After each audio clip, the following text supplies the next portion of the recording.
So, ihr wir gucken in Menace from the Deep rein. Los geht's.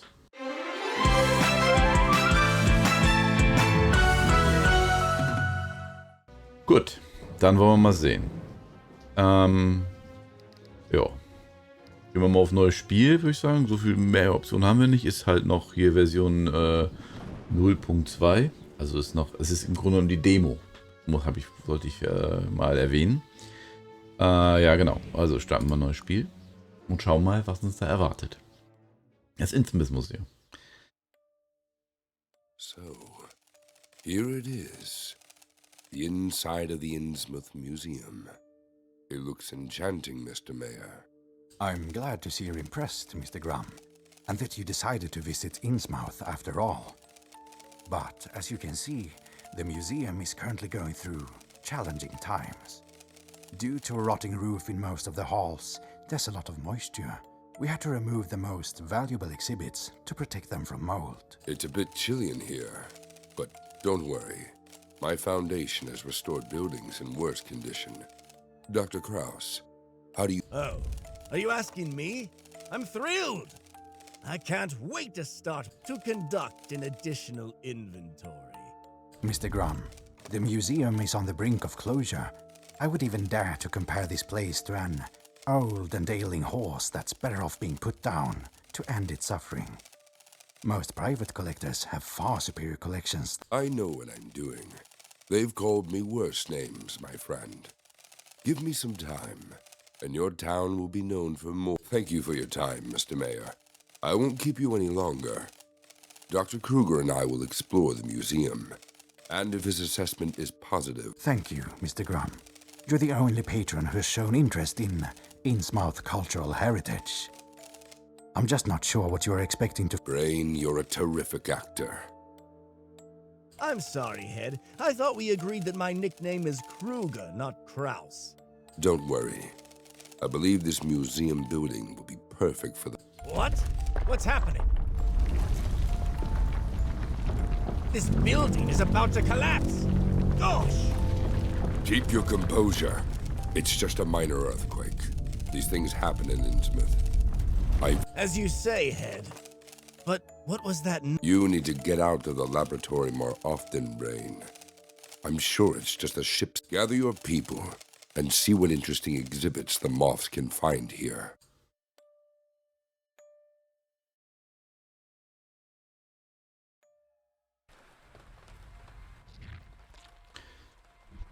Okay, das war jetzt also das Intro. Ja, war schon ganz cool vertont. Ich habe jetzt tendenziell eher so Bahnhof verstanden. Es geht um ein heruntergekommenes Museum in Innsmouth und der Bürgermeister hat die beiden Typen offenbar beauftragt, das zu renovieren, restaurieren, rekonstruieren. I don't know. Dann hat der Typ sich, erst hat er Mr. Kraus gesagt, der Mr. Kruger. Das habe ich auch gedacht, so ist das ein Fehler, aber das haben sie ja nachher aufgeklärt. Ist mir auf jeden Fall aufgefallen, dem Bürgermeister offenbar nicht. Ja. Und wie gesagt, ich habe keine Ahnung, was da abgeht. Jetzt kommen wir offenbar ins Tutorial. Hier steht ja, erringe den Sieg über den Feind mit Karten, Verbrauchsmaterialien und Fähigkeiten. Ganz grundsätzlich ist das offenbar so eine Art, also so wie ich das aus dem Trailer entnommen habe, ist das wohl so, oder erwarte gewissermaßen, ist es so ein Kartenspiel, ähnlich wie Slay the Spire. Das habe ich eigentlich ganz gerne gespielt. Slay the Spire hat ein bisschen eigenwilligen Grafikstil, will ich sagen. Sollte einen aber nicht davon abhalten, das mal anzuspielen, weil das schon echt ein geiles Konzept ist. Und ich habe ein bisschen das Gefühl, dass hier ist gewissermaßen Slay the Spire mit im Lovecraft-Universum, Kosmos, whatever, Mythos. Ihr wisst, was ich meine. So, jetzt kommen wir ins Tutorial und dann wollen wir mal sehen, wie das hier mit den Karten so läuft. Also, Fähigkeiten. Du kannst eine Fähigkeit so oft pro Zug spielen, wie dein Held Einsicht hat. Ah ja, ist gut, alter Insight. Das ist wahrscheinlich dann so eine Art Mana. Verbrauchsmaterialien erfordern keine Energie zum Spielen und können jederzeit während deines Zugs gespielt werden. Ist wahrscheinlich wie bei Slay the Spire. Ich bringe jetzt mal die Referenz, weil ich schon das Gefühl habe, dass es sehr nah da dran ist. scheinen so diese Art Tränke zu sein. Bei Slay the Spire kann man auch diverse Tränke trinken, um sich quasi, um so ein bisschen so, sich womöglich gerade noch so den Arsch zu retten oder so. Gut, Fähigkeiten. Fähigkeiten ist Inside. Okay, gut. Karten erfordert Energie, um gespielt zu werden, kann oben links auf der Karte gefunden werden, sobald die Energie aufgebaut ist, beendet ein Zug. Dann haben wir hier die Energie. Das sind tatsächlich das Mana. Die Fähigkeiten sind nochmal ein eigenes Ding mit hier Inside als Ressource. Charaktere, du kontrollierst nur deinen Heldencharakter. Verbündete und Feinde handeln unabhängig. Der Zug beginnt mit dem Zug des Helden, gefolgt von Verbündeten und dann Feinden. Das wiederum finde ich interessant, dass man wirklich nur den Heldencharakter, also ich wirklich nur einen einzigen Charakter steuere, obwohl letztendlich bei Slay the Spire macht man das auch. Nur hier hatte ich im Trailer gesehen, dass halt mehr Leute auf der linken Seite stehen, also auf seiner Seite. Und dementsprechend dachte ich, dass man dann noch mehrere hat, weil mittlerweile gibt es ja auch Spiele, wo man halt auch so Karten gegeneinander spielen soll. Wobei ich da sagen muss, dass bei fast allen Kartenspielen dieser Art fand ich Slay the Spire bisher halt immer noch am besten. Mal gucken, wie das hier sich so schlägt. Aber gut, gehen wir mal auf die nächste Seite. Genug gequatscht. Spiele angreifende Karten, Verbrauchsmaterialien oder Fähigkeiten, um maximalen Schaden an Feinden zu verursachen. Um anzuwenden, ziehe das entsprechende Element auf das Ziel oder klicke auf das entsprechende Element und dann auf das Ziel. Gut, das kriegen wir hin. Kombi-Bonus. Je mehr angreifende Karten du pro Zug spielst, desto größer ist der Kombi-Bonus für den Angriff, der dem Schaden der Angriffskarten hinzugefügt wird. Zu Beginn des nächsten Zuges werden alle Kombi-Boni zurückgesetzt. Okay. Angriff, der Angriff. So eine Powerwolke fügt dem Gegner gebrochene Herzen zu. Deiner nächsten Angriffskarte zu. Am Ende des Zuges verschwindet der Angriff vollständig. Aha. Okay, ja gut, also hier, das ziehen wir da drauf und dann gibt es Punch. Und dann haben die ihre Lebensleiste und keine Ahnung, was die 6 hier ist. Vernunft. In einem Kampf mit wirklich gefährlichen Kreaturen kann der Held Vernunftspunkte, also Gehirne, verlieren. Typischer Wahnsinnsaspekt der Lovecraft-Geschichten. Der vollständige Verlust der Vernunft führt zur Niederlage. Yep. Da wird man halt wahnsinnig. Block. Wenn Feinde planen, dich anzugreifen, spiele defensive Karten, Verbrauchsmaterial oder Fähigkeiten, um Block zu erhalten. Ja, klassisch. Block absorbiert den Schaden, den der Feind dir zufügen will. Am Anfang des nächsten Zuges werden Blockreste halbiert. Okay. Man nimmt also den halben Block mit in die nächste Runde. Das ist interessant. Kombo-Bonus. Je mehr Blockkarten pro Zug du spielst, desto größer ist der Block-Kombo-Bonus, der sogenannte BCB, wie wir Fachleute ihn nennen, beim Anwenden des Blocks. Alles klar. Gut, nächste Seite. Das ist auch die letzte Tutorial-Seite, danach gehen wir voll rein ins Eingemachte, Freunde. So, Absichten. Aufmerksamkeit. Um deine Aktion für den aktuellen Zug richtig zu planen, schau dir die Absichten der anderen Teilnehmer des Kampfes an. Die Absichten für jeden Charakter findest du über ihren Köpfen. Du kannst alle Details einer bestimmten Absicht erfahren, indem du mit dem Cursor darüber schwebst.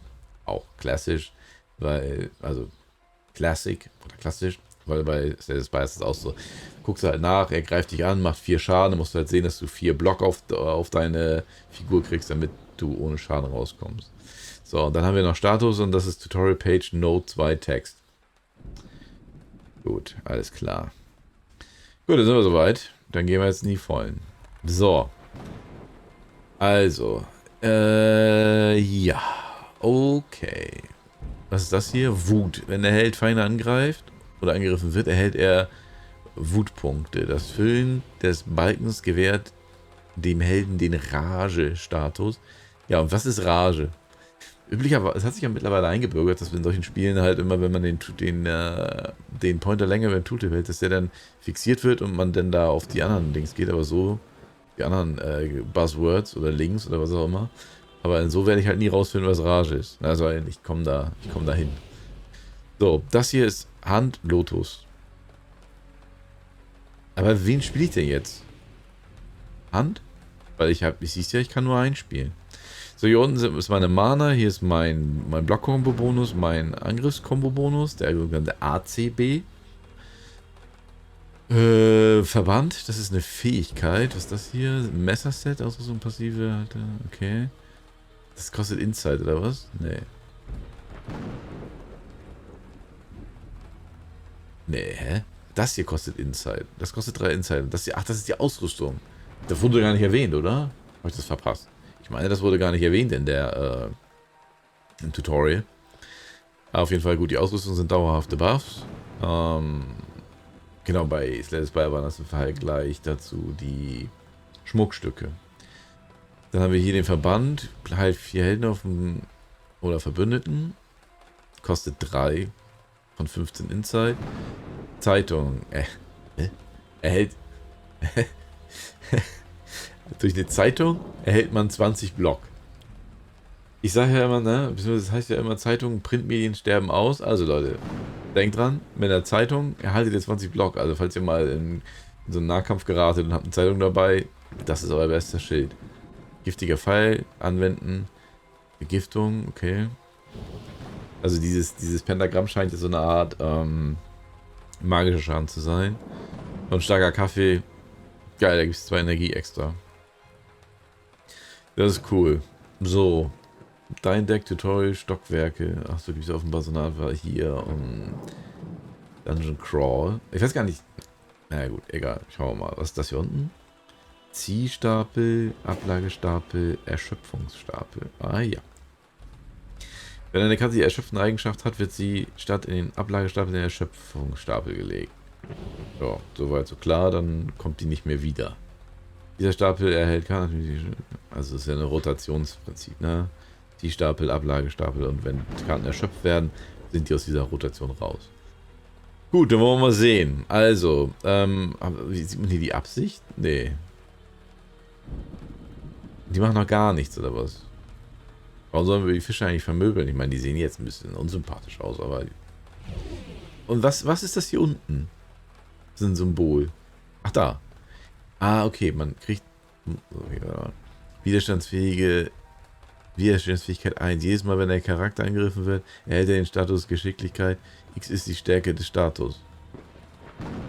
Ja, X ist die Stärke des Status. Aber... Na egal. So. Gut, also, Kampfhaltung. Erhält 6 Blocks. 6 Block. Auch erhalte ein Kärtchen. Was ist das? Nur für den Helden. Was ist diese Karte? Ich ziehe eine Karte nach, oder was? Können wir ja mal machen. Ja, genau. Das ist einfach, dass Karte nachgezogen wird. Okay. So, jetzt haben wir 12 Block. Das ist wahrscheinlich echt ein bisschen drüber. Obwohl wir ja gehört haben, dass wir die Hälfte behalten. Hier haben wir einen Uppercut. Da haben wir noch 2 für. Block verstärken. Eine Granate. Und ausholen. Schnell. Erhält 3 nur für den Helden. Schnell? Schnell bedeutet wahrscheinlich, dass er keine Energie kostet, schätze ich mal so. Jedenfalls ist es bei Arkham Horror so. Ich habe so ein Fable für Karten und Lovecraft. Da habe ich schon richtig viel Geld für das Arkham Horror Kartenspiel ausgegeben. Spielt noch keiner mit mir. Gut, ja, buffen wir uns halt damit, ne? Warte mal. Nachdem du die Karte gespielt hast, geht sie zum Nachziehen anstatt zum Ablagestapel. Klingt doch gut. Machen wir. So, wo sehe ich jetzt hier meine Angriffskraft? Ach, hier. Hinten am Dings. Und offenbar ist das hier der Helden, das man verbündet hat. Das ist Roland Banks. So. Irgendwie komme ich nicht. Jetzt fehlt mir halt. Fügt 9 Herzen auf alle Feinde zu. Finde ich ganz cool. Ich sehe aber nicht, dass die wirklich Schaden machen. Aber ich werfe einfach mal die Granate. Ja. Ist halt ähnlich wie bei Slay the Spire, sag ich mal, eher zweckmäßig in Szene gesetzt. Gut, den Block kann ich noch spielen. Und kriegt noch Geschicklichkeit und so. Ja, warum eigentlich nicht? Weil der Geist nehme ich die Geschicklichkeit halt mit. Und jetzt habe ich Block 14, das Lotus beabsichtigt, 12 anzugeben. Ja, wie auch immer. Gut, ja, meine Energie ist leer. Energie ist aus. Ich gehe nach Haus. Rabimmel, rabimmel, rabum. So, jetzt ist... Nee, wieso? Achso, hä? Er hat mich jetzt geschildert, oder was? Blockverfall. Er kennt es nicht. Fluch. Fischer beabsichtigt. Fluch auf Lotus. Ach, da sieht man die Absichten von denen und nicht über den.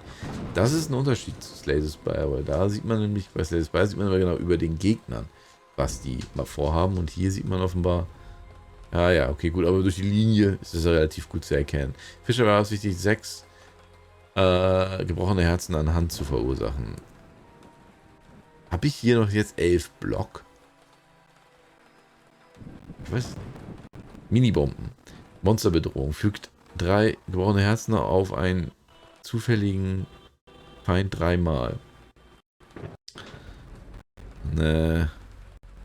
Hilfreiche Hand. Heilt wie auf einen ausgewählten Verbündeten. Hat er schon Damage? Nee.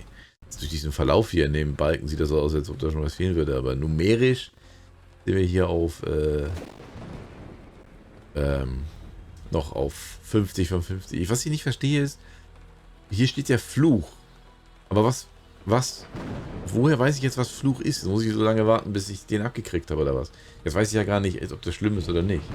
Hier steht ja nur, beabsichtigt Fluch auf Lotus anzuwenden, aber ich komme nicht auf Fluch, ich habe keine Ahnung, was Fluch bedeutet. Da müssen wir uns überraschen lassen. Aber ja, ist ja noch eine Demo. Also wird sicherlich noch nachgereicht. Und ich würde es echt ganz gut finden, wenn sie halt den klassischen, mittlerweile sich etablierten Tooltip-Mechanik bedienen würden, dass man, wenn man es halt ein bisschen länger draufhält, dass der dann gelockt wird und man dann zum nächsten geht und so weiter und so fort. Ne? Kennt das ja. Von Crusader Kings und hast ja nicht gesehen. Gut, hilfreiche Hand, heilen wollen wir nix. Monsterbedrohung fügt einen ausgewählten Feind 8 Schaden zu. Der will mich angreifen und die beiden wollen ihn verfluchen. Ne? Dann würde ich sagen, dann punch ich den hier schon mal aus dem Leben. Zack. So, Dote. Wieso? Auch wie gesagt, sehr zweckmäßig inszeniert. Ne? Also, das fand ich ja zum Beispiel bei, war kein Kartenspiel, aber halt auch eine vergleichsweise Mechanik.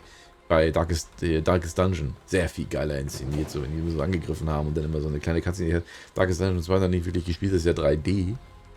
Und sieht noch ein bisschen cooler aus, was das angeht, obwohl das sicherlich Geschmackssache ist. Es gibt bestimmt Leute, die so ein bisschen diesen Oldschool Ansatz von dem 2D besser finden, aber es war auf jeden Fall geiler inszeniert als das hier, vor allem auch bei Slay the Spire. So, Rauchpause. Anfangs erhalte 3 Karten, nur für den Helden. Was heißt denn anfangs? Fähigkeit, Angriff. Was passiert? Diese Karte ist zu Beginn jedes Kampfes verfügbar. Kostet doch keine Energie. Okay, jetzt haben wir so eine Raucherpause gemacht. So, schnell erhält. Jo, nehmen wir die doch. Die Karten insgesamt mit dem Püster und Rauchpause, das erinnert mich tatsächlich ein bisschen an Arkham Horror. Obwohl das halt insgesamt vom Grundkonzept her eigentlich ein ganz anderes Ding ist als das hier. Aber irgendwie hat es schon Ähnlichkeiten, logischerweise. Weil es halt auch Karten sind und Lovecraft gerödelt. Erschöpfen fügt 14 auf. Ja, also deswegen, wenn ich die jetzt benutze, geht die in den Erschöpfungsstapel und ich kann sie also nur einmal in diesem Kampf hier benutzen. 14 finde ich ein bisschen viel. Ich spiele das Ding hier mal. Was ich aber krass finde, ist, dass die Pistole nur eine Energie kostet. Kriege ich schon wieder die Raucherpause? Kriege ich schon wieder spielen? Kriege ich noch mehr Karten? Okay. Klar, chaotisch. Füge auf ein... Wieso ist das chaotisch? Plus? Was bedeutet das? Weiß keiner. Gut, damit kann ich auf jeden Fall schon wieder einen aus dem Leben punchen. Den hinteren. Zack, ins Gesicht. So. Ja gut, hier 3 mal 3, 9. Auf einen zufälligen, da nur noch einer da ist, müsste das da passen. Piu, piu, piu. So. Haben wir. Easy peasy. Ein paar Stunden später. Greetings, Ed. What happened? You look all dirty. Der gehört offenbar auch zu den Leuten. It's better to discuss matters in private. Brain, aren't you supposed to be dealing with test tubes in the basement or something? Cease your bickering, gentlemen. We don't keep secrets from one another. Remember what the code states. Knowledge is light. Moths fly toward the light.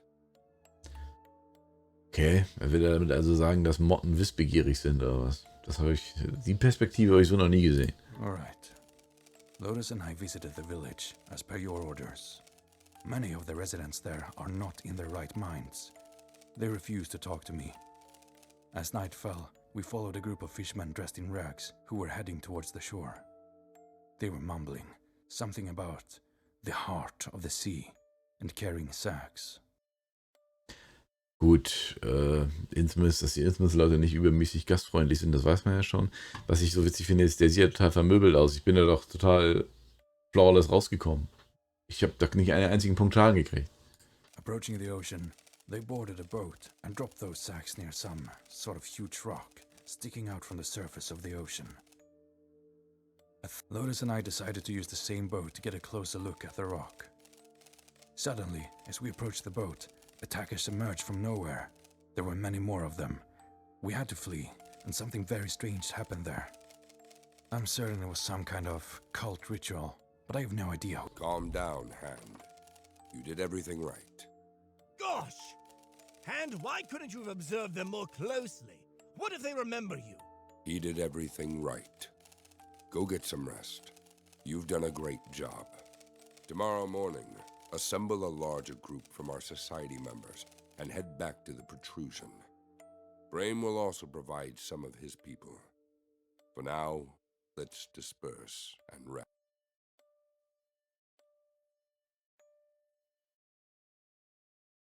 And now this is truly strange. The moon didn't disappear by morning. Why is it turned red-pink? I don't like this head.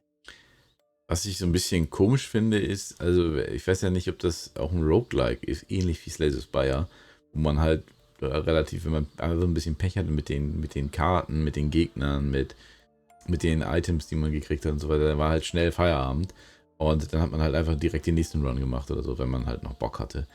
Hier ist es ja alles irgendwie in so eine Art Storyrahmen eingebunden und wenn ich mir vorstelle, ich muss jedes Mal, wenn ich jetzt hier den Arsch zukneife, das wieder zurechtklicken oder so, anstatt direkt in den nächsten Run zu springen oder so. Aber warten wir erstmal ab. Wollte ich nur angemerkt haben. I agree. My wise father has records of this in his Wo ist die journal. Cutscene? Let's wait for Hand and his team. Ich habe das Gefühl, ich wurde um eine Cutscene betrogen.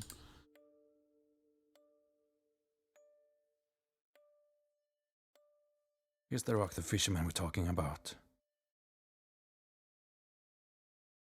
Ah ja. Und schon wieder wurde ich um eine Cutscene betrogen. Was ist da los? My people are already examining it. And it's not just a rock. It's a monolith.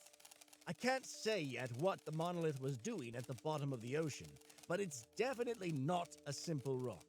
It's covered in symbols of an ancient language. But that's not the strangest part.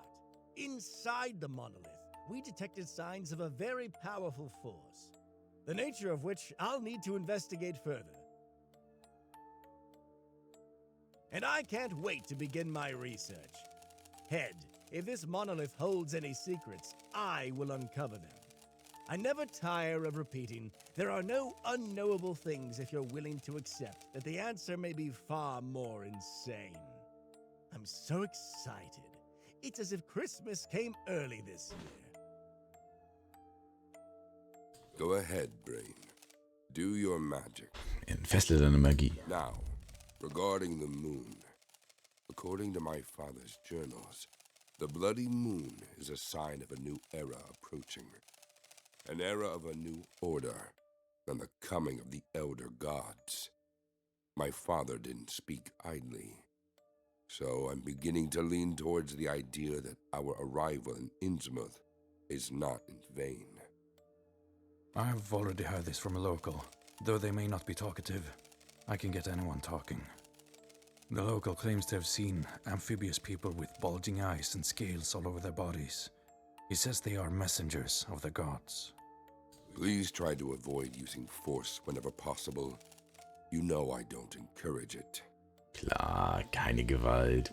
Aber nee, mach ich nicht. Keine Sorge, Gewalt. Schließ mal aus. So, this is no longer mere gossip or jokes. We stand on the brink of something great and incomprehensible. What's happening now, what everything is leading to, was one of my father's greatest fears. He hoped this day would never come. But I'm ready to face this battle. I won't shame the memory of my grandfather and father. We need to establish ourselves in Innsmouth and set up our headquarters here.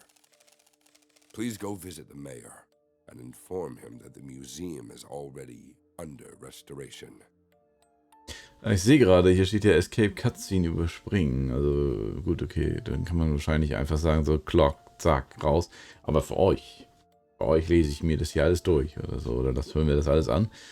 Ich persönlich muss sagen, aktuell ist es ein bisschen sehr aufgeblasen, das Ganze so. Aber gut, letzten Endes, ja, schauen wir mal, wo es But hinführt. before that, we need new people.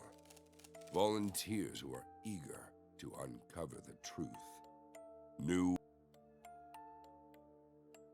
Ja, okay. Ist doch so eine Art Verwaltung hier, oder was? Okay, was ist das hier? Zurück. Aufbauen. Propaganda Center.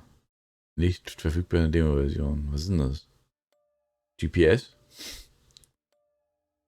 Gehirne? Autowagens? So. Detective als spielbaren Charakter freischalten. Ach, ist das die Meta-Progression oder was? Dass die Story quasi die Meta-Progression ist und ich jetzt hier mir neue Charaktere freischalte und damit dann halt irgendwie diese Runs mache? Schauen wir mal. Gut.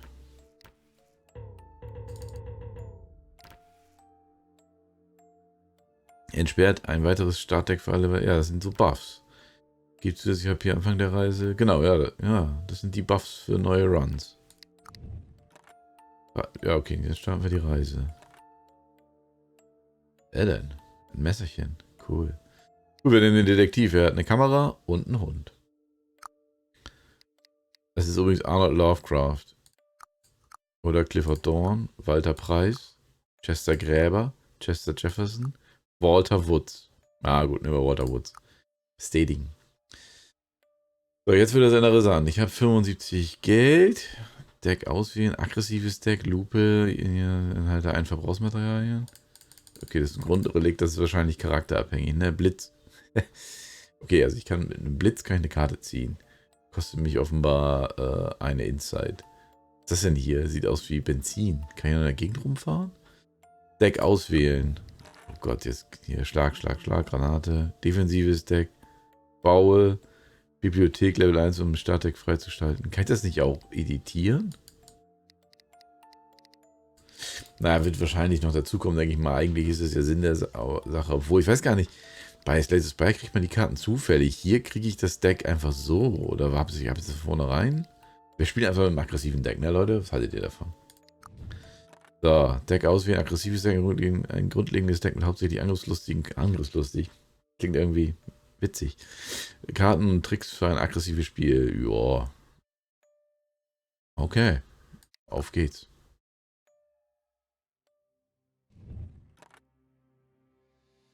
...15 Karten bis zum Bosskampf spielen. Was ist?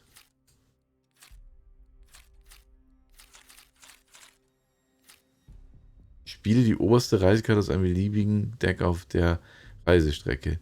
Ein Gegner mit einem Charakter ein Ereignis. Stopp im Motel zur Wiederherstellung von HP, zum Upgrade von... Warum nicht? Besuche Irrenschnell zur Wiederherstellung.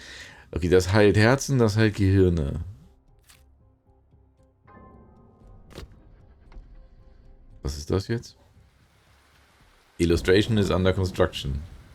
Ein seltsames Kind. Ah Gott, muss ich das jetzt vorlesen? Ich mach das mal, ne?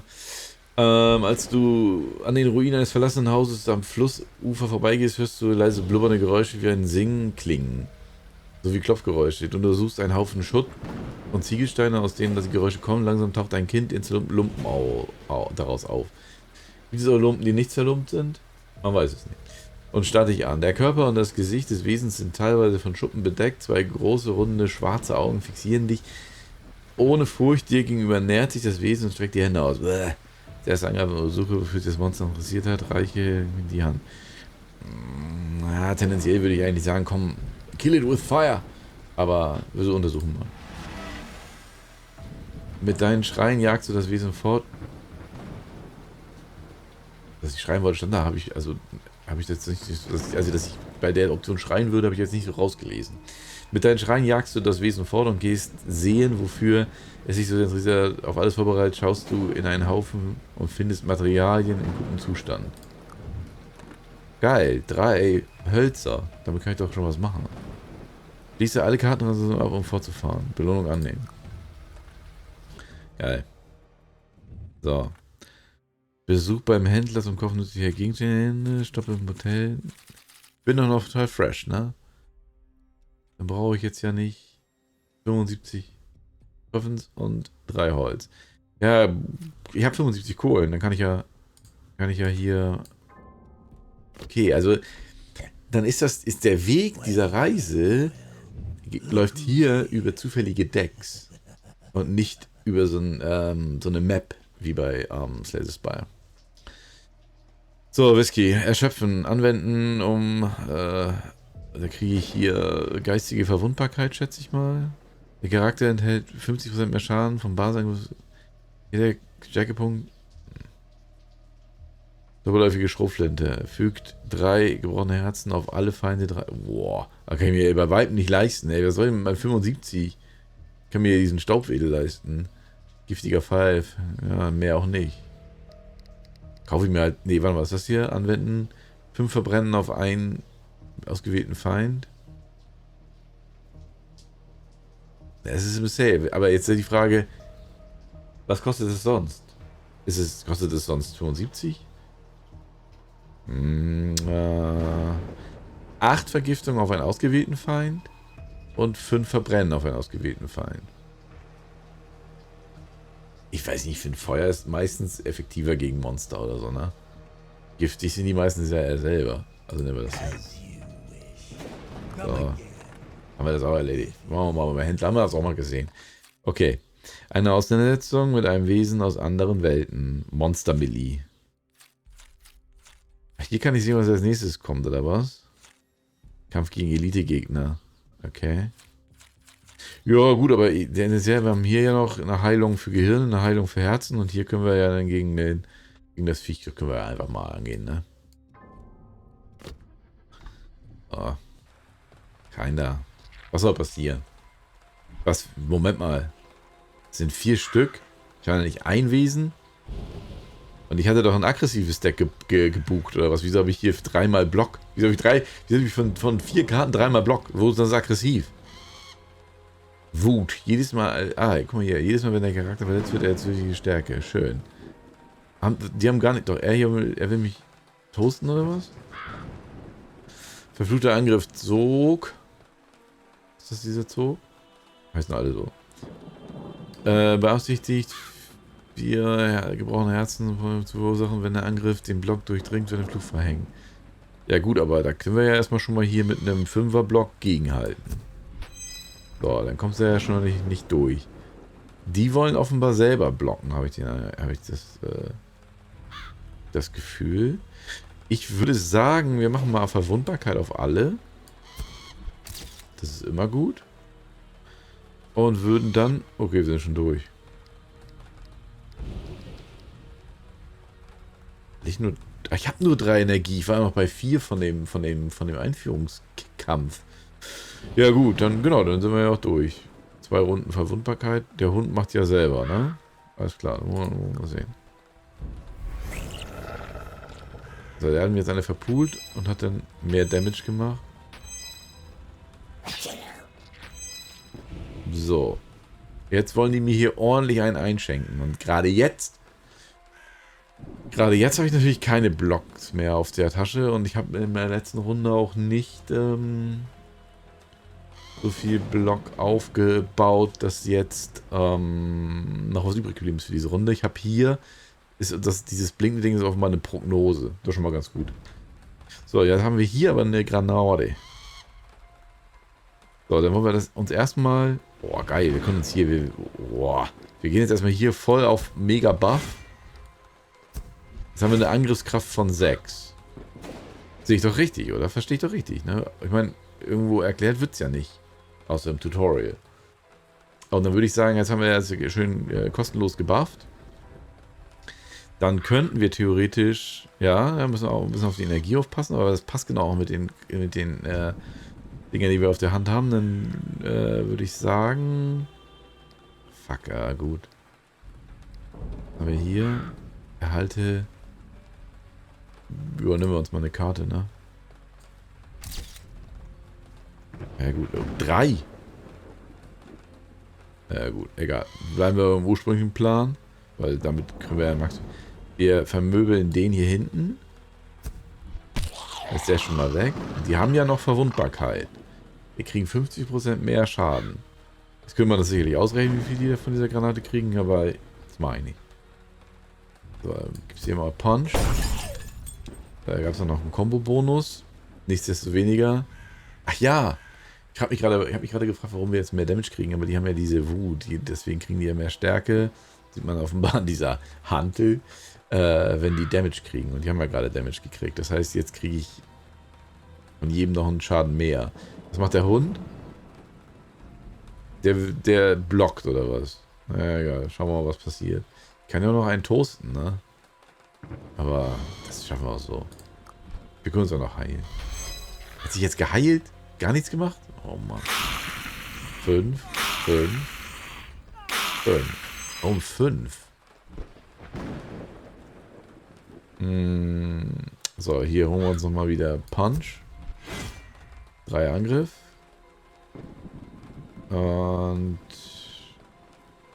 ja gut, das ist ja sehr, also sagen wir, so viele Optionen habe ich nicht. Ich könnte noch die Buddel hier benutzen. Wir holen uns noch mal eine Karte. Ja, den Block nehmen wir auf jeden Fall mal mit. Und dann, warte mal, der will mich angreifen, der will mich auch angreifen, der will den Hund angreifen. Dann würde ich sagen, klatschen wir auf jeden Fall einen weg, der mich angreifen will. Der Hund hält das schon aus. Ah, ist er jetzt weg? Ich finde, die könnten ein bisschen schneller abhauen. Ich habe einen Angriffsbonus jetzt gekriegt. Wegen des Kombos oder was? Keine Ahnung. Auf jeden Fall gut, dann vielleicht klappt das hier auch nochmal. Ja toll, gab es einen Kombo-Bonus, aber... Ah, dieser... Okay, so wie es aussieht, verschwindet dieser Angriffsbuff nach dem Angriff. Also, wenn ich diese Ausholen-Karte für 0 Energie habe, sollte ich vielleicht die nicht... Also bei der Granate gerade eben hat sich das auf jeden Fall gelohnt, weil dieser Angriff auf alle davon profitiert hat. Aber ganz grundsätzlich sollte ich halt darauf achten, das Ding zu refreshen und nicht alles auf einmal zu verballern. Ja, okay. Ja gut. Die Unbeabsichtigt 5, 5. Das kommt doch hin. Nice. Der Hund heilt sich immer schön. Das finde ich gut.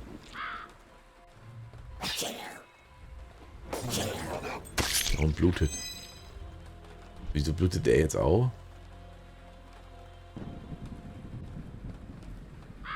Muss ich nicht verstehen, ne? So, dann würde ich sagen, machen wir hier mal einfach den Sack zu. Boom. Geht nichts über eine gute alte Stabgranate. Okay, Inventar, Verbrauchsmaterialien stellt 3 Insight wieder her, alles klar. Und Karten. Wähle eine Karte. Kampfhaltung erhält eine Karte. Fügt, davon habe ich schon. Gegenoffensive, Umwandlung, blockenden Angriff. 75% Interpretation Card. Ich finde das am besten. So. Gut. Stockwerk 4. Stockwerk? Alles klar, hätten wir geschafft. So. Jetzt haben wir 35. Dann gehen wir mal ins Motel. Muss ich dafür eigentlich was bezahlen? Ah, hier kann ich jetzt Karten... 25%, ein Buch lesen, 2 verbessern, Geschäftsbesuch, Verbrauchsgegenstände. Also wenn ich jetzt übernachte, dann war es das, ne? Okay, man hat immer nur eine Option. Gut, Kampf gegen Elite-Gegner. Hier können wir uns heilen. Begegnung, Charakter, Ereignis. Und danach Monster-Melee. Ey, ich frage mich, wie viele Karten sind hier drunter? Also kann ich jetzt diesen Elite-Gegner hier dauerhaft vermeiden? Ein Showdown mit einer mächtigen Entität aus einer anderen Welt, um eine mächtige Reliquie zu erhalten. Ja, weiß ich nicht. Fand ich bei Slay the Spire auch immer ein bisschen problematisch mit den Elite-Gegnern. Die haben einen meistens so vermöbelt, dass man... Was ist das hier eigentlich? Das wurde auch nicht erklärt, wo der Sprit... Reisedecks, Sichtbarkeit. Dieser Indikator bestimmt, wie tief der Spieler in die Reisedecks sehen kann.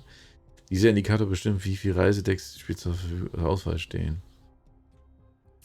Ja, wir machen einfach mal eine Begegnung. Was soll passieren? Kostet mich 1 Sprit. Okay. Ich hoffe, ich muss nicht so viel vorlesen. Ah. Es ist eine besonders dunkle und kalte Nacht, als du die Straße entlang gehst mit dichtem Wald auf beiden Seiten. Ich gehe. Ich dachte, ich fahre, sonst wäre der Sprit ja irrelevant. Ein paar hundert Meter voraus entdeckst du einen Lichtstrahl auf der Straße. Plötzlich erfüllt ein entsetzlicher, fauliger Geruch deine Nase. Aus der Ferne, aus Richtung des Ozeans, ein sehr leises und unerwartetes Grollen zu hören, das an die Sirene eines Schiffs erinnert. Okay. Ein Grollen, das sich an wie eine Sirene. Vorsichtig vorrückend siehst du, dass der Lichtstrahl vom Scheinwerfer eines Autos mit offenen Fenstern stammt. Der andere Scheinwerfer ist zerbrochen. Ja, sehen wir hier auch auf der Zeichnung. Der andere Scheinwerfer ist zerbrochen. Im Licht des Scheinwerfers siehst du 3 am Boden liegende Körper. Um Hilfe rufen, überprüfen, ob sie selber das haben, versuche das Auto zu starten. Wenn ich das Auto starte, kriege ich bestimmt Benzin, ne? Hilfe, nee. Aber wo kriege ich dann vielleicht einen Verbündeten? Ja, versuchen wir das mal. Als du ein Haus mit sichtbaren Lichtern, als du in Eile erklärst du dem Haus, was passiert ist, und zusammenkehrt es schnell zurück. Bei deiner Rückkehr stellst du jedoch fest, dass niemand mehr übrig ist, der helfen könnte. Die Körper der 3 Unparten wurden bis auf die Knochen abgenagt. Okay. Gut. Hat mich jetzt den Sprit gekostet. So, Tankstelle. Besuche für Auffüllung deines Vorrats an Treibstoff. Da würde ich fast noch erwarten. Irrenanstalt. Ich muss eigentlich nicht heilen. Wie viele Augen habe ich? 8. Ja gut, dann holen wir uns halt unser Insight wieder. Dann können wir uns bei Gelegenheit Sprit holen. Das ist die Klapse, ne? Beruhigungsmittel, opfere Hier, ich will 10 von diesen Dingern erhalten. Ist mal ein bisschen drüber, aber besser als Elite-Gegner, ne? Sag ich immer. So, Begegnung. Dann ist dieses Spiel mit die Begegnung. Wahrscheinlich ist es total dumm, nicht so viel zu kämpfen, weil ich die Belohnung aus den Kämpfen nachher im Bossfight brauche, aber schauen wir mal. Unter den verlassenen Häusern Fischerdorf findest du 2 Männer, die in schmutzigen, zerrissenen Kleidern. Als sie dich sehen, erheben sie sich von ihren quietschenden Stühlen. Einer von ihnen sagt, willkommen, Herr reicher Mann, hahaha. Du musst sehr müde von der Straße sein, möchtest du mir und meinem Freund etwas Tabak anbieten? Hahaha. Sie sehen nicht sehr gefährlich aus, aber sie umgeben dich von verschiedenen. Du riechst den Gestank ihres Atems. Eine Schlägerei beginnen. Sie wegschubsen. Ein Geschäft anbieten, $50, habe ich nicht. Ja, ey, prüfen wir uns direkt. Was soll das, ey? Schubsen würde eh darauf hinaus. Da du weißt, was kommt, scheiße, dir jetzt erst anzugreifen ist, kommt zu einer Schlägerei. Nachdem du beide zu Boden geschlagen hast, siehst du dich um und bemerkst eine kleine Metalldose. Du schnappst sie dir und rennst zu deinem Auto und fährst so schnell wie möglich davon. Erst auf der Straße fällt dir auf, dass du etwas im Eifer des Gefechts verloren hast. Ah, was? Ja, 4 Sprit verloren, oder was? Und was habe ich gekriegt? Was ist in der Metalldose? Ich habe doch was geklaut, oder nicht? Zweimal Tanke. Hier jetzt unter ist unbekannt, darunter ist Prügelei.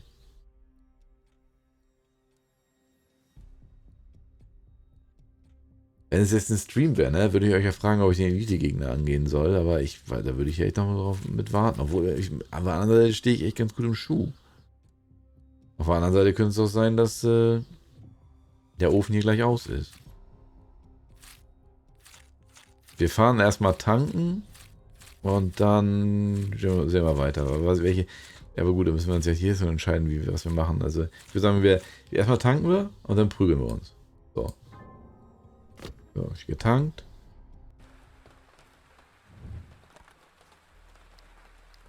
Warum soll ich das denn nicht machen? Das kostet mich doch nichts. So, habe ich meinen Sprit wieder. Wie sieht's aus? Ja, richtig voll das Ding. So, eine Prügelage, eine Schlägerei, da kriegen wir zum Lagerhaus. Lagerhaus klingt doch gut. Tanken können wir danach nochmal, also prügeln wir uns. Direkt prügeln, ich will Prügelei. Oh. Oh. Ah, wir haben nicht so viele Hitpoints. Der hier will mich hauen. Der will blocken. Der will den Hund hauen. Gut. Er will mich für 6 hauen. Das ist nicht so gut. Ah, hier. Blitz. Verwundbarkeit auf alle Feinde. Das ist gut. Aber ich habe überhaupt keinen. Ich habe überhaupt...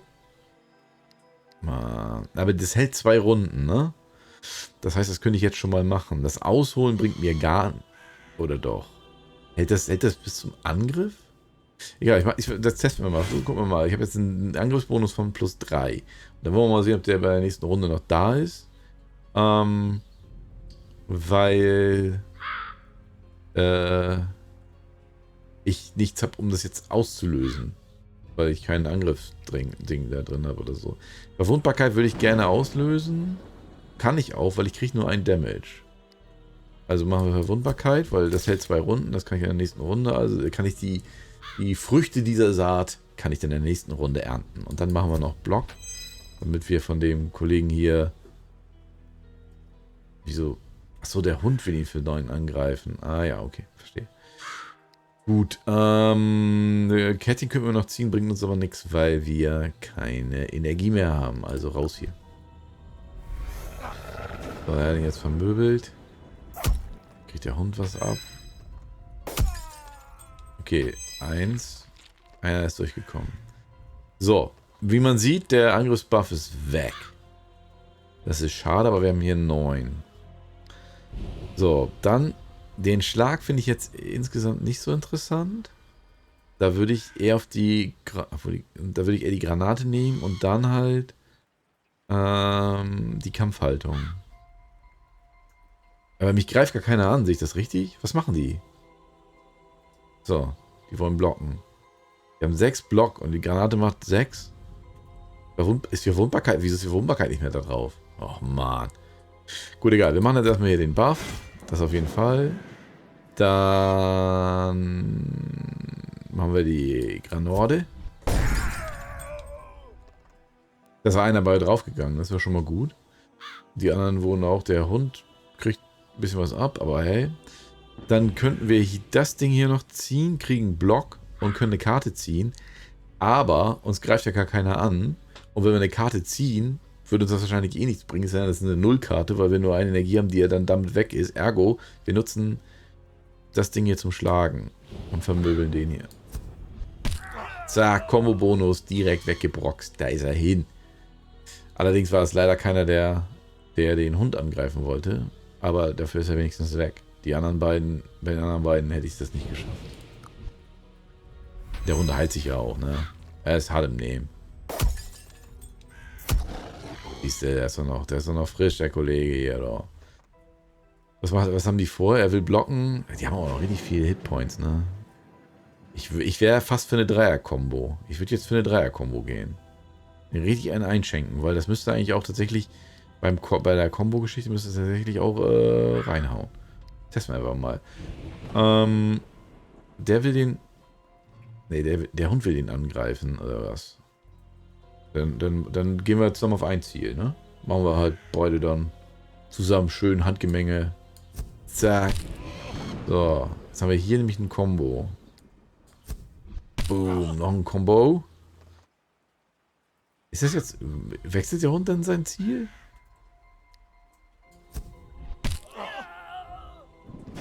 Ja. Irgendwas... Der Hund will den Bauern verfluchen. Was ist das eigentlich für ein Hund? Egal. So, verflucht er ihn jetzt? Hat er Schwäche? Achso, er hat ihn angejault. So. Der will mir jetzt einen einschenken. Der Hund will ihm einen einschenken. Er hat 6 Block. Er will mir 7 Schaden machen. Ja, ich würde sagen, wir gehen einfach mal... Der Combo ist übrigens jetzt weg, ne? Die Combo-Power. Das ist offenbar auch nur für eine Runde. Also, machen wir mal ausholen. Und dann stechen wir einfach mal. Gucken, was passiert. Gut, mehr können wir nicht tun. Hier können wir nichts mehr tun. Er hat jetzt einen 4er Bleedstack. Ah, die 7 werde ich wahrscheinlich aber wirklich tanken müssen. Das sei... Ich habe keine... Naja. Jo, schauen wir mal. Der Hund macht was? Verpult ihm 6. Wann kriegt er denn den Bleed Damage? Offenbar leider nicht jetzt, sondern erst am Anfang meiner Runde. Schade. Gut, wir haben also einen Fliegenpilz. Kriege ich 50 Wut. Messerset. Muss ich das aussuchen? Nö, krieg ich alles. Messerset ist gut. Wie ein Asset bei Arkham Horror. Kärtchen. Nussknacker. Menschliche Bedrohung. Fügt auf ausgewählten Feind zu. Das geht also nur Menschen. Also einem älteren Wesen kann man nicht in die Klöten treten. Ja, Gott, was soll's. Schläge habe ich ja. So. So, jetzt haben wir Damage gekriegt, ne? Besuch Lagerhaus zum Stehlen, Kaufen für die Ausrüstung der Geheimgesellschaft. Kostet mich dann irgendwie 2 spritzig, richtig, ne? Der Stapel ist hier dann auch leer. Okay, wo machen wir das direkt mal? Ich habe 81 Krövens. Holzbretter stehen, 1 Spezial, 3 für 75.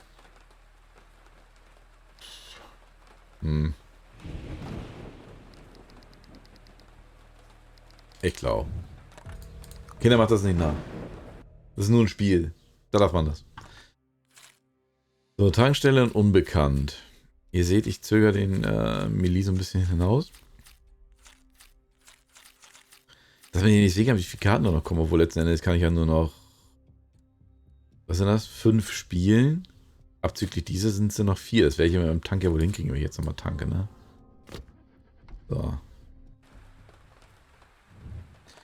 So, vollen Tank machen. Gut. Es ist unbekannt. Das ist eine Prügelei. Es ist unbekannt, zu welchen Abenteuern diese Karte führen wird. Wird zwar nix. Müssen wir halt machen. Lagerhaus. Oh. Geil. Also es ist quasi eine Random-Karte. Kann zum Beispiel auch ein Lagerhaus sein. Könnte auch ein Hotel geworden sein. Dies, das und hast du nicht gesehen. Aber klauen wir noch mal ein paar Holzblätter. Kriegen noch 1. Okay.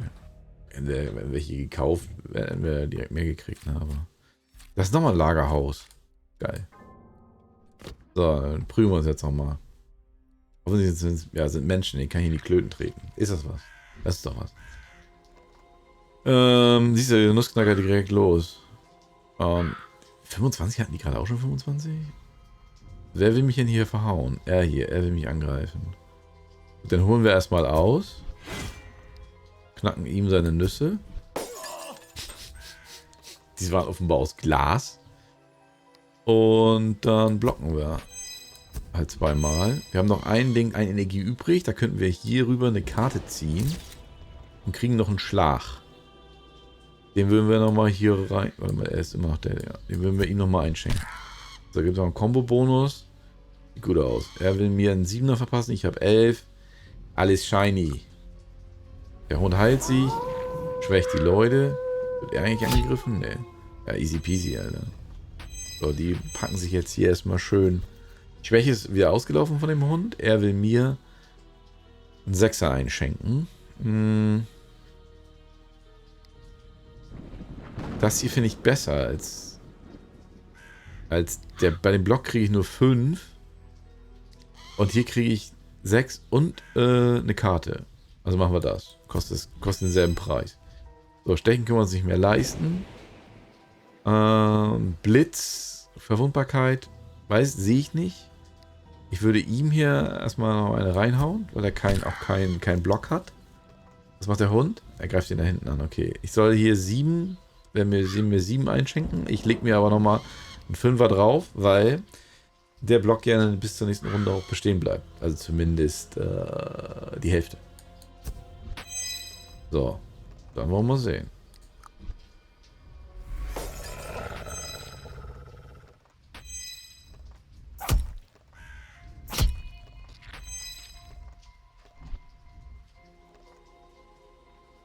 So, wir haben eine Grenade, ausholen, 2-mal Schlag. Ich würde die Granate, ich würde tatsächlich mit ausholen, würde ich die Granate buffen, weil die auf alle Feinde geht. So. Jetzt haben wir noch einen Schlag. Die wollen beide, was macht der Hund? Der will sich auch blocken. Okay, die wollen beide blocken, aber hier hinten gehen wir auf den, der weniger Hitpoints hat. Mach. Zack, ins Gesicht. Und dann sind wir auch durch. Blocken können die ruhig. Da komme ich schon durch. Kriegen wir schon irgendwie. Kriegen wir schon. Blocks, ach, Blockverfall, ja, genau. So, er will mir hier. Und die wollen mir beide. Was macht der Hund? Er greift den an. Ich buff mich erstmal. Vermöbel den. So. Jetzt kommt er noch. Ja. Ich würde nochmal eine Karte ziehen. Weil die will ich eigentlich nicht spielen. Sehr gut. Und gebe mir jetzt bei Block. Nice. Wollen wir sehen. So, der Hund hat den gefressen. Und der geht nicht durch meinen Block. Sehr gut. Der Hund will ihn verfluchen. Er hat noch 3 Block. Erstmal hier... Ne, erstmal ausholen. Aber scheiße, vielleicht wäre das mit dem Messer besser gewesen. Dann den Nussknacker. Der Klassiker. Und dann stechen wir. Und dort ist er. Ihr seht, ich bin in diesen Spielen absoluter Profi. Ausrüstung Kopf.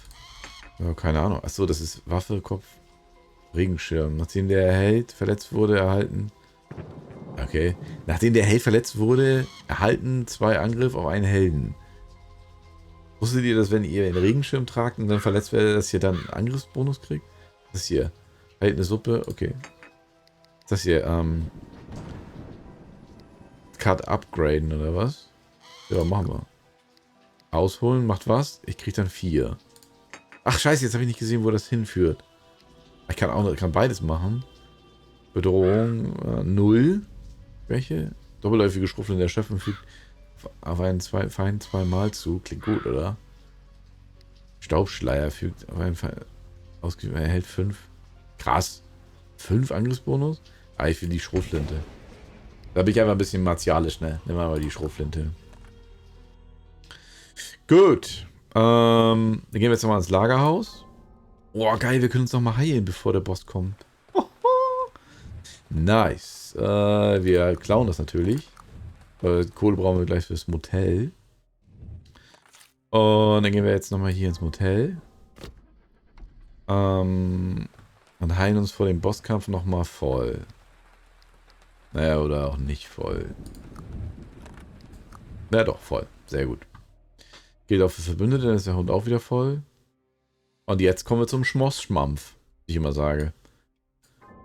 So, Freunde, dann wollen wir noch mal sehen, ob es nicht Gespenster gibt im... Boah, was zur Hölle. 200. Was ist denn das? Schub-Nigurat, die Ziege mit den 1000 Jungen. Die dunkle Ziege? Ich muss jetzt gegen Schub-Nigurat kämpfen. Mit einem Hund. Als Verbündeter. Und sie macht was? Gar nichts, ne? Das ist dieses Fragezeichen-Ding, ne? Der Hund will aber schon mal zu lang. So, hier. Das kostet mich ja nichts, ne? Toasten wir die schon mal. Kann ja mir nicht schaden. So, Bortsch. Heilt. Und der Fliegenpilz erhalte 50. Achso, ja, das muss ich dann machen, wenn ich hier auf 50 bin, damit es dann voll ist. Ansonsten kann ich gerade nichts machen. So. Die Dinger würde ich gerne... Wieso kostet die Granate schon immer 2? Da würde ich jetzt tatsächlich mich nochmal blitzdingsen und eine Karte ziehen. Genau. Weil ich würde tendenziell lieber die 3 Dinger hier spielen. Weil die auf alle Feinde Schaden macht und...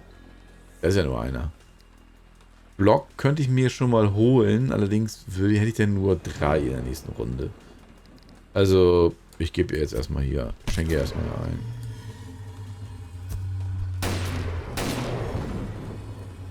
So. Den noch. Das Ding ist, die die Granate und die Schrotflinte und so weiter, die gehen ja in den Ablagestapel, ne? Nicht in den Erschöpfungsstapel. Das ist ganz gut. Gut. Die würde uns gleich wahrscheinlich richtig kaputt kloppen. Was kommt jetzt? Ja, okay. Jetzt hätte ich die Granate gebraucht. Gut. Kampfhaltung 6 und eine Karte ziehen. Das ist schon mal gut, allerdings kann ich dann nicht mehr stechen. Was wollen die mir? Die wollen mir 8 Damage machen und mich verfluchen. Boah, ey, das ist doch wieder so krass, ey. Jetzt bräuchte ich echt die Granate und vor allem habe ich keinen Block. Also ich glaube ich mache die Kampfhaltung, kriege noch ein Kärtchen. Das ist gut. Dann mache ich nämlich den hier. Dann mache ich den Kampfbuff. Ah, da ist die Frage, wen greife ich an? Aber ich würde eher auf den Boss gehen, glaube ich. Wo das wahrscheinlich ein Fehler ist. So, ich habe 20. Den muss ich, bei 50 muss ich das Ding einsetzen. Immer auf den Boss. Der hat auch noch die Dots drauf. Schauen wir mal. Also die kommen jetzt auf 8. Das blocke ich aber weg. Glaube ich. Weiß nicht, ob der Fluch trotzdem durchkommt. Oh gut, der hat die alle verflucht.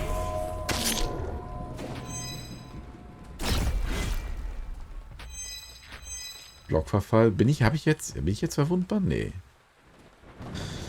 Okay, Nussknacker, menschliche Bedrohung. Das wird wahrscheinlich... Okay, das geht auch auf die offenbar. Oder kann ich das an Menschen? Ja, dunkler Jüngling kann ich ja nicht sehen. Die wollen mir jetzt 24 einschenken? Du Scheiße. Ja, ich glaube, da ziehe ich nochmal eine Karte. Auch nicht so gut. Ich glaube, ich ziehe noch eine Karte. Ich kann mir keine Dreier Angriffskarte leisten. Dann kriege ich zu viel auf den Sack. Ich glaube, ich würde nochmal eine Karte ziehen. Oh, jetzt? Now we're talking. Ich würde den hier spielen. Dann die Granate. So, und jetzt, das funktioniert doch nicht, oder? Das ist doch kein menschlicher Gegner. Das ist wahrscheinlich ein Dämon-Bug, ne? Aber letztendlich eigentlich würde das ja nicht funktionieren. So, und jetzt nehmen wir noch den Block. Den lächerlichen Block, mit dem wir die Hälfte von einem Angriff blocken. Können wir noch irgendwas machen? Nee, heilen können wir uns nur gleich, wenn wir durch sind. Gerade können wir noch ziehen, aber das bringt uns wahrscheinlich auch nichts. Ich gehe mal davon aus, dass letzten Endes, wenn die Mutti weg ist, die sich gerade 28 Block eingeschenkt. Ja, ist klar.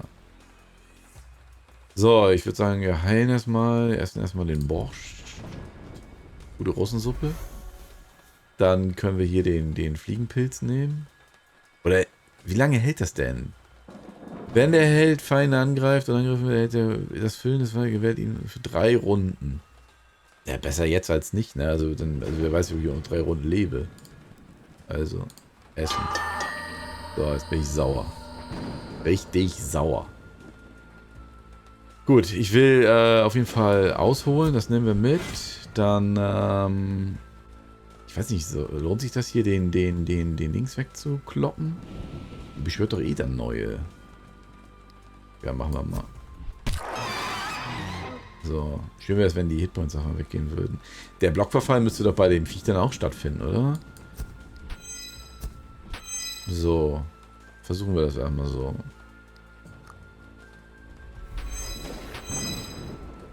Ja, Blockverfall ist auch. Okay. Kann ich eigentlich geistigen Schaden auch blocken? So, der Blockverfall ist ganz gut. Die wollen mir hier einen einschenken. Das ist ein bisschen teuer, ne? Das hier finde ich gut. Hier noch eine Karte. Kann ich... Nee. Wie viel Block habe ich? 6? Okay, ja, passt. Ich würde hier tatsächlich... würde hier, glaube ich, reingehen.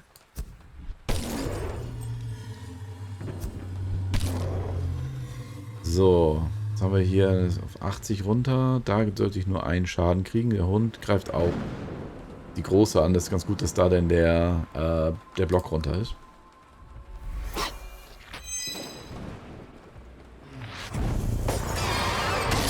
Hat sie sich gerade geheilt um 30? Oder was? Oder wie? Ach, die hat ihre Jungen gefressen, schätze ich, ne? Würde ich mal sagen. So, jetzt habe ich eine Idee, Freunde. Jetzt machen wir das mal so. Und zwar da, die ja wieder irgendwie so einen Knusperkram hier macht. Also keinen Angriff tatsächlich. Gehen wir hier voll rein. Holen zweimal verstärken. Und uns richtig hier fiesen Angriff. Und dann stechen wir da rein. So. Da haben wir 6 Bleeding und auch ordentlich Damage draufgeklebt. Also das muss ja passen. Ne? Gleich holt sie sich wahrscheinlich wieder die... Jetzt, oh, der Hund. Dass man den Hund... Ja, das sind die. Aber das 6 Bleeding, das geht rein. Okay. Oh, eine Granate. Nussknacker. Oh, wenn das geht. Das kriegt ja keinen Schaden, kann das sein? Ich würde mir noch eine Karte ziehen. Finde ich bisher nicht so gut. Und noch eine. Kampfhaltung. Das ist ganz gut. Da kriege ich für einen Punkt 1 zum Preis von 2. Ja, toll. Ein Schlag. Block 7. Soll ich jetzt zweimal zuschlagen, anstatt die Granate zu werfen? Die Granate macht 6 auf alle Feinde, aber eigentlich will ich die hier gar nicht großartig vermöbeln. Wobei auf der anderen Seite, wenn die noch da sind, wenn sie die fressen will, heilt sie sich ja wieder. Aber ich kriege die ja auch nicht kaputt gezerrt, hier alle 3. Ne, wir hauen zweimal auf die alte da. Die hat ja auch noch Bleed drauf und Verwundbarkeit ist das, glaube ich. Sehe ich das? Schwäche. Ah ne, weniger Schaden, okay. Gut. Ich glaube halt nicht, dass sie die gleich schon frisst. Der Hund greift wieder nicht das Fokusziel an. Ah, der Bleed hält. Ja, okay, jetzt wollen sie mir den richtig einen reinwürgen. Das ist nicht so gut. Aber wir haben keine Blockkarten. Wir können uns nochmal welche holen. Das ist jetzt so ein bisschen Last Stand. Ich möchte gerne... Soll ich stechen? Ich überlebe das ja nicht, oder? Doch, knapp. Ich würde einfach mal pokern, Freunde. Und zwar... Ausholen verstärkt, ausholen und stechen. Okay. Ja, mehr kann ich nicht machen.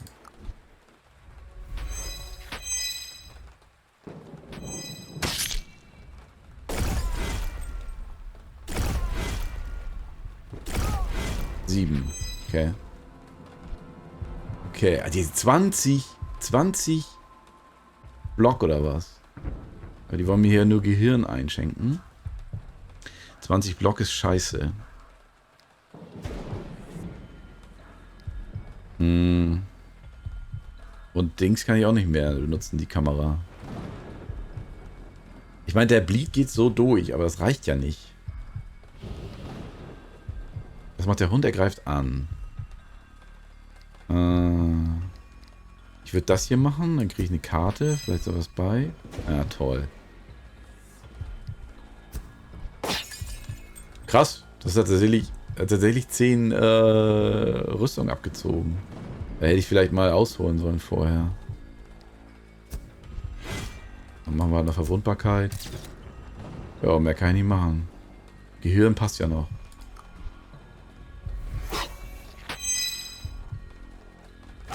Ich weiß noch nicht, ob sie die Viecher jetzt frisst. Okay, Freunde. Jetzt gilt's. Wann kommt der Blutungsschaden? Ich muss 12 Block abhalten. Obwohl, ich kann das auch so machen, oder? Ausholen. Und boom.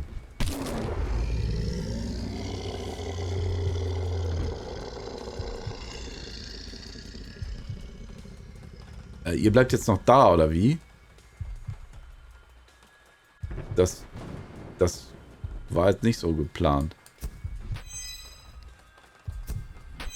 Boah, Alter. Die kriege ich doch nicht mehr tot jetzt.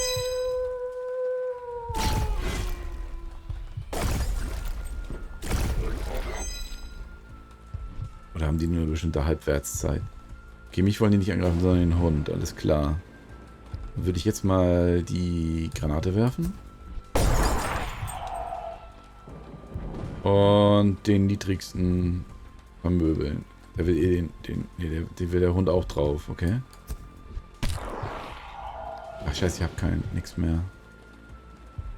4 Hitpoints habe ich noch, Alter. Das ist so. Wieso sind die noch da? Gut, die wollen nur blocken. Ja, es wird nochmal spannend zum Ende, Freunde. So, die wollen mir einen Achter einschenken.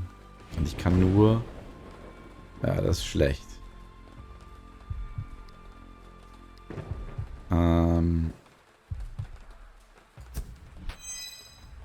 So, gut, da kommt aber nur einer durch, planmäßig. Wir haben beide gleich viel. Wen will der Hund angreifen? Niemanden? Was hat der Hund vor? Will sich heilen oder was?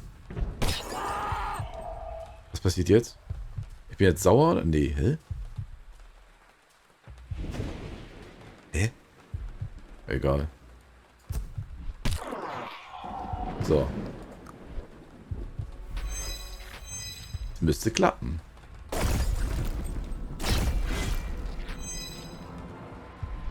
So, mich will keiner angreifen. Scheiße, dass ich nicht 4 habe, ne? Dann könnte ich nämlich Verwundbarkeit und Granate machen. Die wollen beide blocken. Dann würde ich ihm hier nochmal eine reinhauen.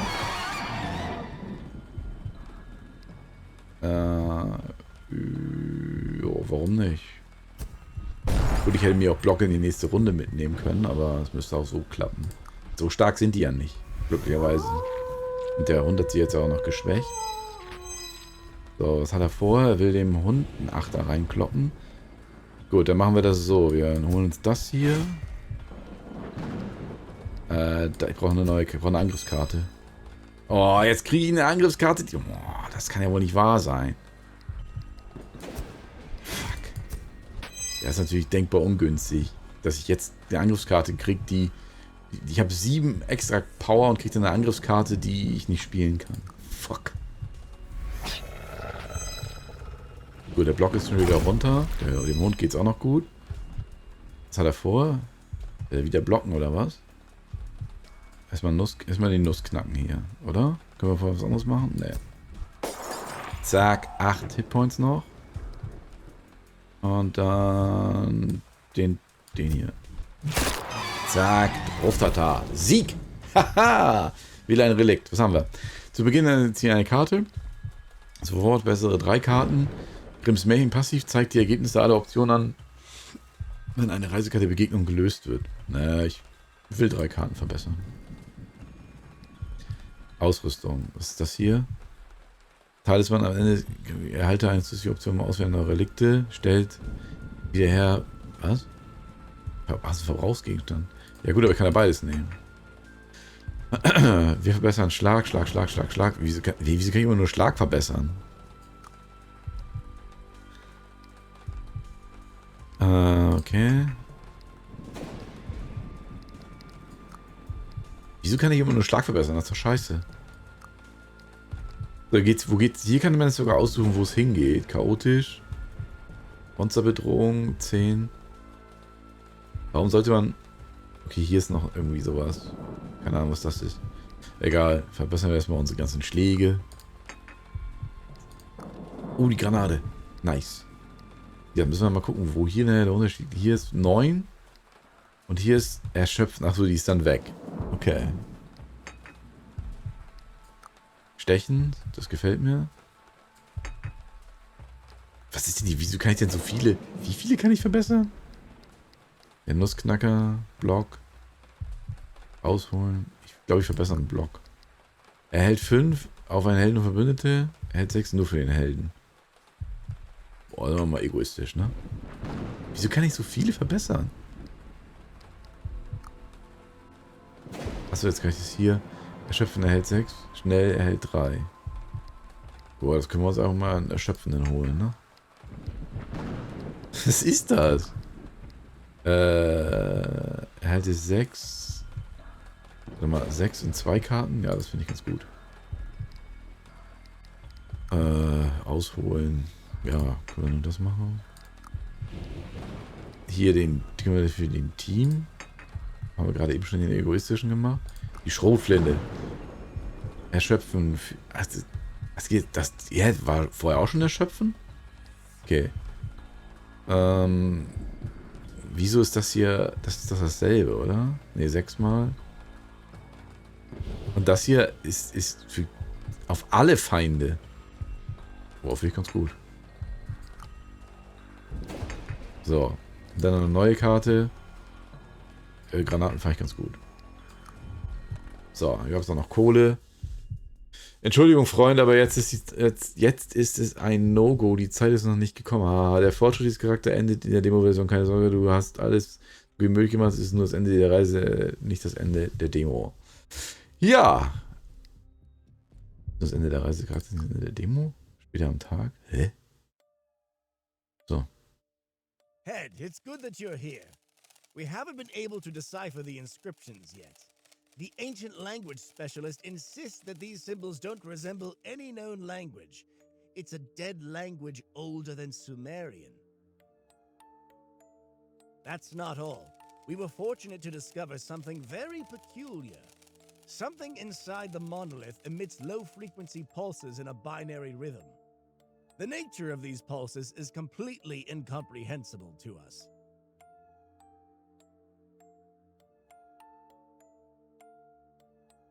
Bad news, sir. The new recruit didn't return on time. I sent a search party to assist him. Unfortunately, when the search party found him, it was too late. He was already lifeless. We brought his body here to honor his contribution to our cause and bid him farewell with honors. Poor soul.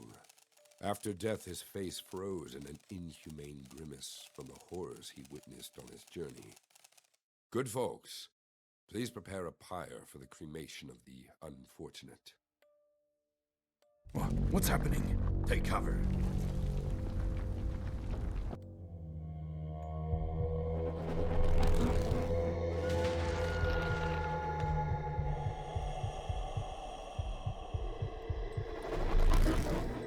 Is it over? I think we have nothing more to fear. I've never seen anything like this. Look at the face of the deceased. It's no longer distorted by an inhuman grimace. Perhaps, crazy as it may sound, the monolith absorbed all the horror he experienced. Brain, your hypothesis is not crazy at all. My father wrote about it in his journals. This artifact consumes the fear and dreadful pain experienced by humans. In return, it provides immense power that can be harnessed. Didn't you just witness that? Head, we need to study it in more detail before using it. We don't fully understand what we're dealing with. Brain, look outside at the Blood Moon. Isn't that a sign? What if the monolith is our only salvation from the cosmic threat looming over this doomed town? What if we have to fight the elders? Fight the very gods? Gods whose mere thought drives the most experienced members of our secret society insane. You can count on me. I'm with you to the end.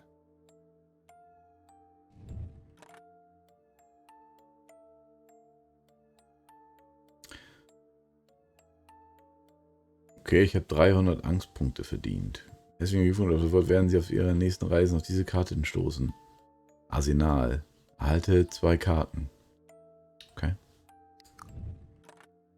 Glückwunsch! Du hast die Demo-Version erfolgreich abgeschlossen. Die Handlung der Demo-Version von Menace from the Deep ist abgeschlossen. Du kannst weiterspielen, um zusätzliche gesperrte Inhalte freizuschalten, die in der Demo verfügbar sind. Wenn dir das Spiel gefallen hat, füge es bitte deiner Wunschliste hinzu, da dies direkt beeinflusst, ob die Vollversion des Spiels veröffentlicht wird. Okay. Vielen Dank fürs Spielen, hab keine Angst vor nichts und empfehle die Demo-Version deinen Freunden weiter. Und genau das würde ich jetzt auch tun, glaube ich, weil ich muss sagen, gerade der Bossfight und so weiter, das hat schon geschockt. Die Karten haben auch Spaß gemacht soweit. Also ich fand waren interessant. Ich habe ein paar Kartenspiele dieser Art gespielt, die halt eher so langweilige Karten hatten, die nicht so richtig Spaß gemacht haben, die zu spielen. In dem Fall hier fand ich so die Kombi mit den Angriffsbuffs und dann Blocken, Karte ziehen und den Granaten und so weiter. Das war schon ganz geil. Abgesehen davon habe ich ja ein Faible für diese ganze Lovecraft-Geschichte. Und halt Arkham Horror, da sind die Karten ja sehr ähnlich, auch mit den Illustrationen, das ist sehr nah dran. Wahrscheinlich ist es auch ein Stück weit davon inspiriert. Ja, genau, auf jeden Fall. Ich fand's geil. Also hat richtig Spaß gemacht. Ob ich das Retail-Game mir holen und dann spielen werde. Die Chancen stehen ehrlich gesagt ganz gut, weil es halt wirklich Spaß macht und mich tatsächlich auch ein bisschen mehr anspricht noch als Slay the Spire. Ob jetzt die Verkettung oder diese Synergie von den Items und den Karten und ob das so eine geilen Kombo-Effekte hat wie bei Slay the Spire, muss ich zeigen. Aber insgesamt ist es auf jeden Fall geil. So, also war mal wieder ein geiles Spiel. Und ich würde euch dann den Link zu der Demo in die Kommentare, in die Beschreibung posten. Obwohl letzten Endes findet man das Ding halt auch super schnell auf Steam. Könnt ihr selber mal anladen, wenn ihr Bock habt. Und dann auch noch einen Link zu Slay the Spire, falls ihr, sag ich mal, den Urvater dieses neuen Trendgenres, in Anführungsstrichen jedenfalls, dann auch selber mal anladen wollt. Lohnt sich auf jeden Fall. Wie gesagt, Grafik ist ein bisschen gewöhnungsbedürftig, aber das Gameplay und so weiter, das schockt schon, wenn man dann Glück hat. Ansonsten, ja, ich bin ganz angetan von dem Ding und dann sehen wir uns im nächsten Video. Bis dahin, reingehauen.